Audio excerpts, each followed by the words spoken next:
We are living now in the United States to a very severe crisis, with people accusing others of being racist, where special calls against the police, but also against all institutions, are accusing that perhaps there is a racism, latent or not, in society.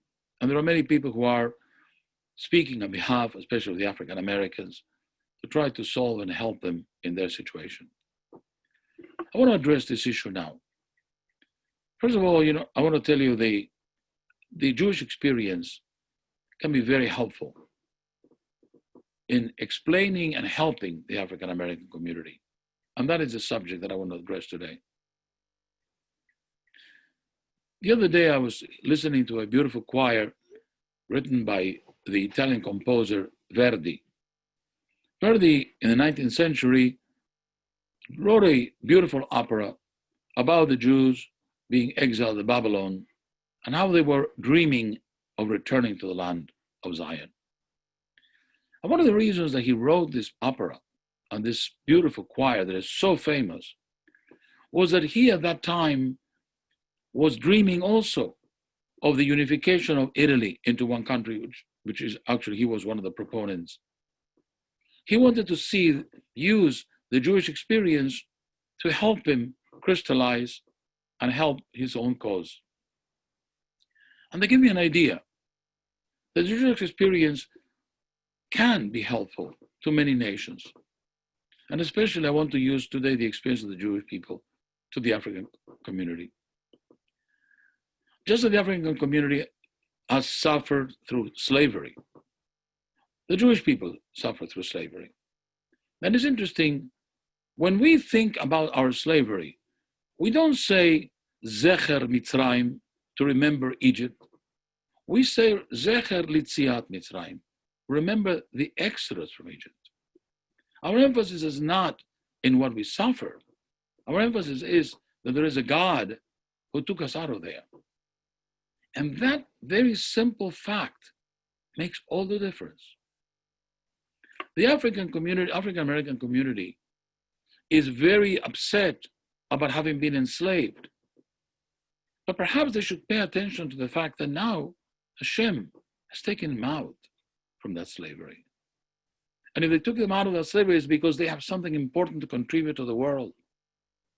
So long as they continue to think that they are slaves or they were slaves and these enslavers are still in the picture, they are still being enslaved by their own imagination. I saw a woman the other day in one of the demonstrations saying that she was demonstrating for her ancestors. Their ancestors do not want to be demonstrated. They want the people to be better. The Jewish experience throughout our history has shown that in the worst kind of situations, we did not dwell on the enslavers or the torturers, but we rather put all our trust in God, and we wanted to rebuild ourselves. After the Holocaust, which was one of the most difficult experiences in the history of the world, the Jewish people went out and built the state of Israel. Many Holocaust survivors themselves on a personal level went out to create businesses, to become entrepreneurs, and to organize organizations. Although there may be some here and there that could be depressed and sad about the Holocaust, and unfortunately there are, the Jewish people as a whole became energized and did not dwell on the terrible experience of the Nazis, but went out to build and rebuild itself again. And that, I think, is the message that the African American community can learn from. The Jewish people suffered more than any other people. And it is perhaps in order to teach other peoples how to deal with suffering and how to deal with pain. And so my first desire is to say to the African American community, when you wanted to be out of slavery, you used the words of Moshe Rabbeinu to Pharaoh, let my people go. One of the most beautiful spirituals that the Black community sings, echoing that they were like the children of Israel in slavery. But let us remember that the Jews, having come out of slavery, have not wanted to return to that slavery in thought. They want to emphasize that God put us in slavery, but God took us out of them. God may have put the African community in slavery for whatever reason, but he's also taking them out because he wants them to be helpful to themselves, to the world. And that is my message to them. Emphasize God, who controls everything.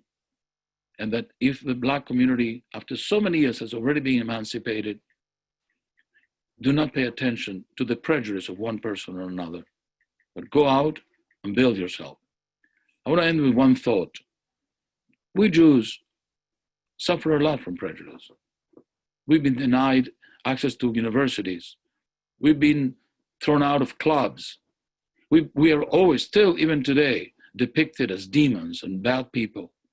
We're not worse in any way, or better, than the Blacks sometimes are depicted. In fact, I think in some way even worse. But we don't see the Jews lamenting. And why is that? Because we believe that we are special, that Hashem chose us. And maybe those slaves who were slaves, who were taken out of slavery, should think God took us out of slavery for a reason. So my dear friends, instead of, if you remember, let my people go, make yourselves feel that God, Hashem, has taken you out of slavery for a good and beautiful purpose. And let us hope that in that spirit, instead of focusing on the enslavers, we focus on the future work to do. Not worrying about those who hate us, those who may think less of us, but build ourselves so that God will give us the opportunity to be a contributor to the world as we have.